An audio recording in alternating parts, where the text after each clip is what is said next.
Hi there, I'm Fahd Ranazi and this is Mind Universe. Today we're going to be talking a little bit about love, among other subjects that have to do with the things that you desire to do and the things that give you motive and purpose to pursue them, to get out of bed and to do what you want to do. But before that, allow me to remind you that Mind Universe Season 1, which consists of 34 episodes, is available on Apple Podcasts, Spotify, Google Podcasts, and any other major podcasts platform in audio format only. Season 2 of Mind Universe is available on YouTube in audio and video. This recording will be available on YouTube in video format and on my podcast channel over there. I would highly appreciate it if you hit the subscribe button, give this video a like, and on Apple Podcasts, if you can give it 5 stars, if it deserves 5 stars to you, and to leave a comment, that would help the podcast greatly. Now, moving on to the subject at hand. I've discussed love with many people and the notion of what is love. Usually, the first thing that crosses people's mind is romantic love. Now, here's the thing. To me, at least, there's a huge difference between romanticism and love in its main and general form. To love someone or to love something is to care about them deeply from within you, whether it's from your heart, your mind, your soul, your being. All of you loves that person. And that love can translate to many aspects of your life. It doesn't have to be excluded to the general term of finding an intimate partner whom you can fall in love with. Now, that's romanticism to me. It implies and it translates to meeting someone, finding a connection with them, building a connection even, and then being in love with them. Now, that is the frame of love. To me, that is not the case. That's just romanticism. Because here's the thing. Love in its broader sense, and that is to me what love is. It's an emotion. In its broader sense, it's the way you care about that person, the way you love them.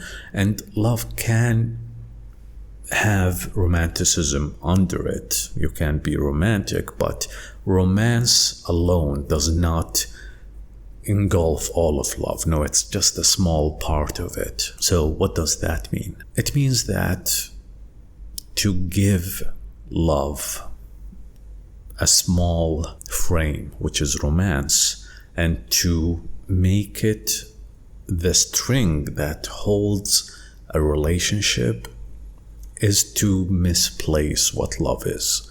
Because here's the thing.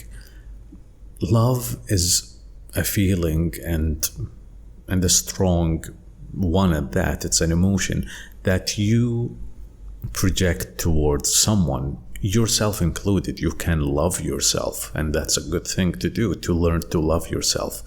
Notice I said to learn, because it isn't something that's innate in you usually, and it depends on your characteristics, on who you are as a person. Some people find it really hard to love themselves, while others, it comes to them naturally. Some of them even in a pathological way. Some people love themselves so much that it allows them to hurt others just to extend their love for themselves. They don't care about anyone else.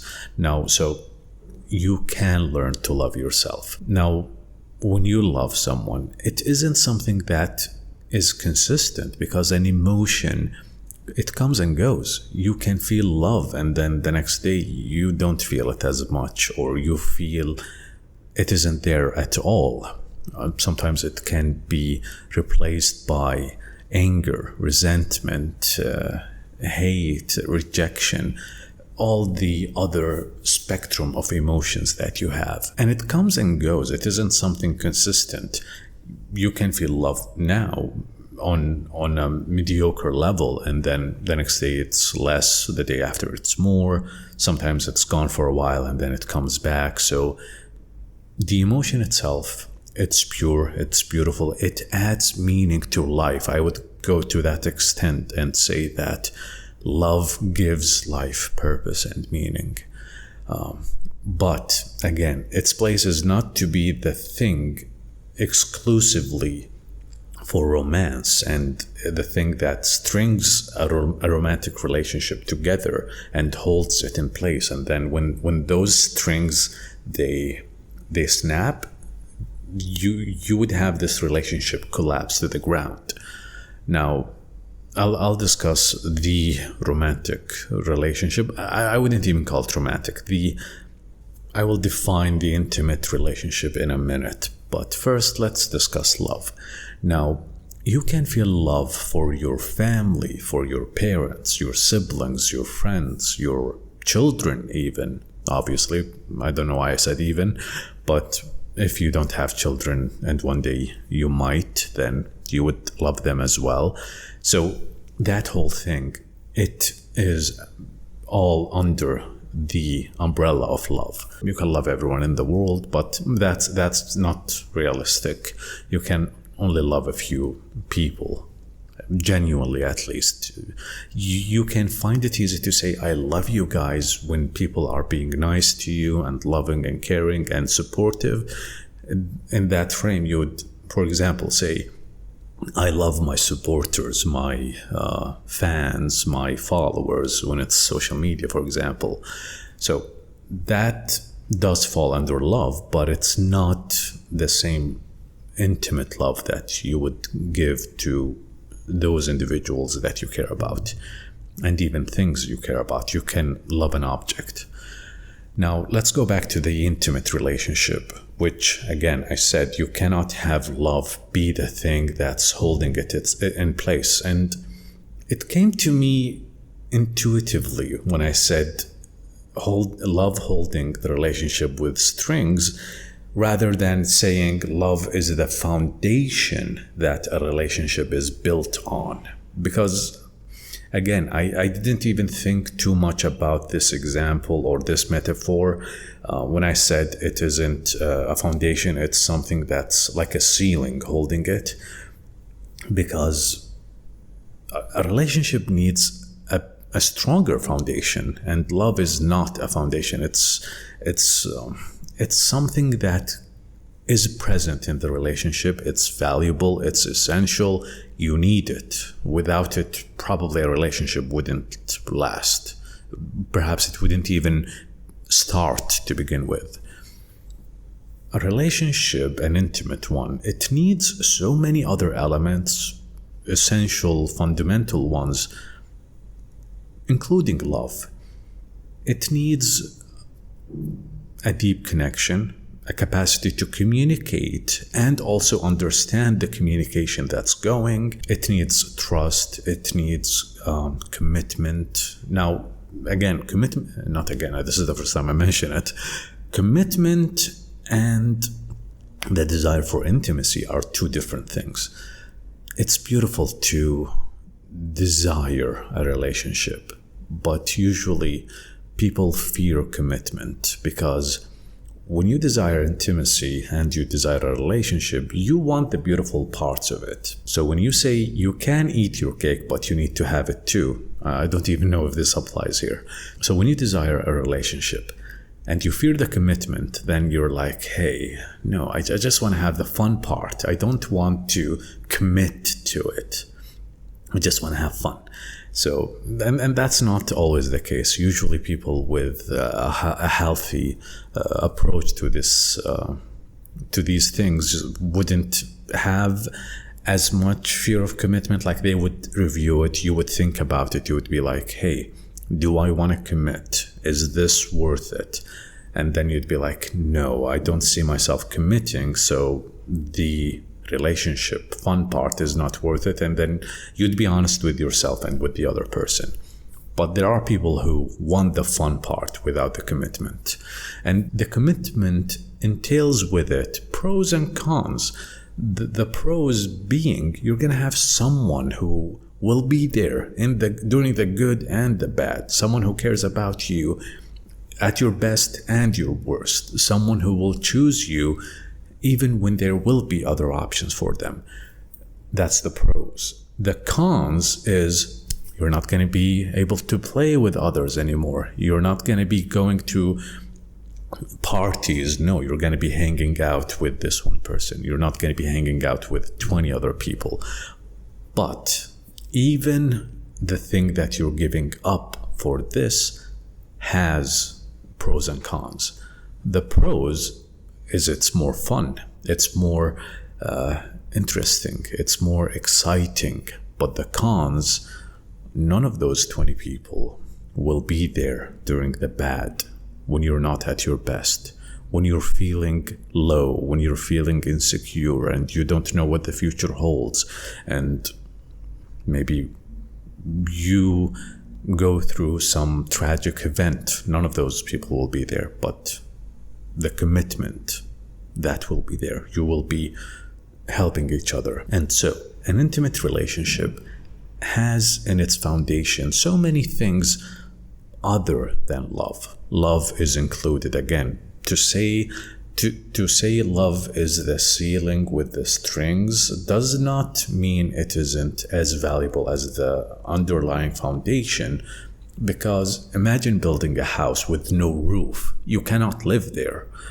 And if I would use a house as a metaphor, there are other layers on the roof besides love. So it isn't just the only thing that's there. So if I say love is gone, it doesn't mean there is no roof, but we'll get to that.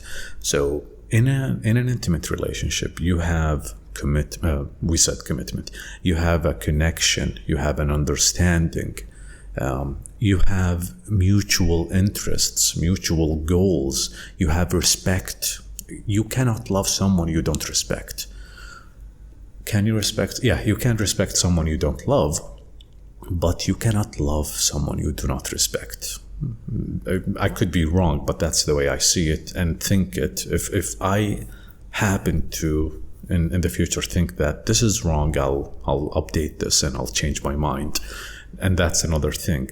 When you learn a new information and you find it to be true, don't cling to the old information. It's okay to challenge it and see, okay, my old information is wrong. I'll update it so that the new information is my information. Now, if someone challenges this new information I have, or let's say it's just an information that got updated, it got fortified, then you're right to have updated.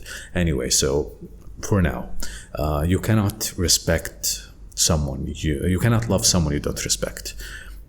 So respect is a fundamental part of a relationship. I don't think you can be in a relationship with someone you do not respect unless that's a pathological relationship.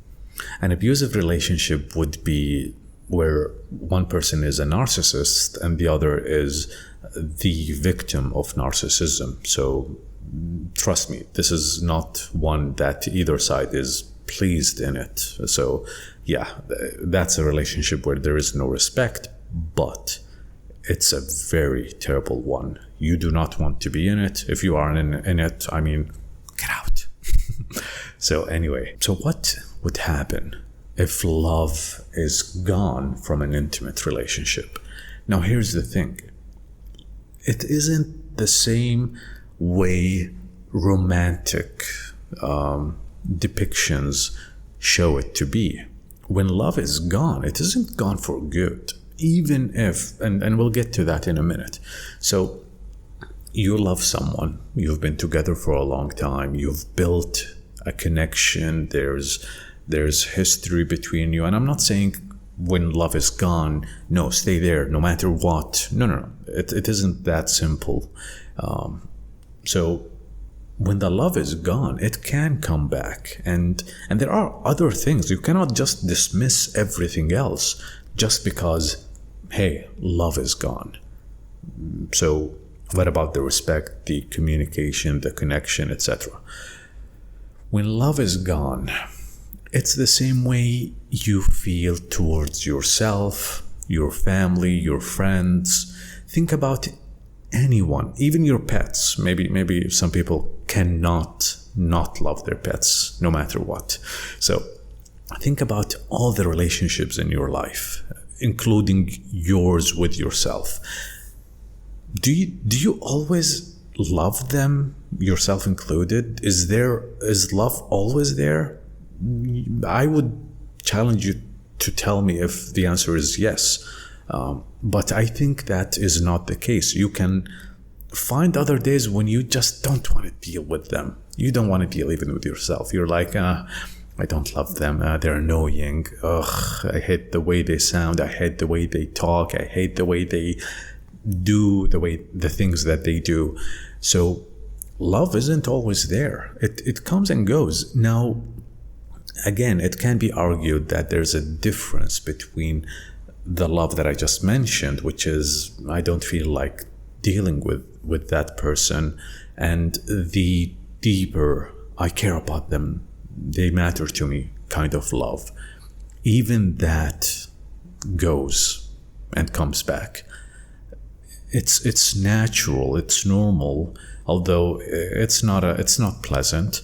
It's normal to find yourself not caring about the people you love or yourself. Let's say it's natural to find yourself not caring about those who matter to you. That's a more accurate way of saying it. There are times when you yourself want to harm yourself. And I'm not saying it in the sense that you would want to inflict actual harm, like not cutting yourself or dealing physical damage to yourself. But there are times when you don't want to put your best interest in mind. You feel terrible towards yourself. You feel terrible towards the people you care about. And then time passes, and there are specifics to how you overcome this negative feeling or negative state. For example, it could be that your dopamine level is very low, and you struggle to regulate your dopamine, but that's another thing. It could be that you've gone through an experience that made you depressed. It could be that you've dealt with specific things, like you've met some new people and they made you question your caring for those you care about. There are many details, but it comes back. The love, even though it goes away, it comes back eventually. Now, what if it doesn't come back? So you don't just quit on yourself or your family or your friends. Some friends you do, but that's because a friendship isn't a high maintenance relationship. So you can drift apart, but you can still get together if it happens to happen. But that's another thing. I keep saying that's another thing. I don't know what is this thing, but no, I just these all are connected, and they all are under the umbrella of love. You can love people, you can love someone and have that love drift away and come back. You can have it increase in value and go down. So to have love be defined exclusively as the romantic love is to undermine its value and to misunderstand it altogether, because that alone is not love. That's romantic. And here's the thing. To many people, as far as I know, romance isn't really attractive to them. That's not love. That's cringy. That's, I don't like it. That's embarrassing. So how come when you connect love with that, it's as if those people who dislike romance and romanticism, it's as if you're saying, hey, you guys don't know what love is. You guys are unloving, which is not true. Those people, they love, they feel love towards the people they care about. And again, if you're a pet owner, to the animals they care about, to the objects they care about, etc. Anyway, so to limit love to romance is to say, hey, unless you like this form of love, this tiny form of love, unless you like it, then you don't experience love, and there's something wrong with you, which is not the case. So I'll leave it at that for now. I'd love to talk more about love.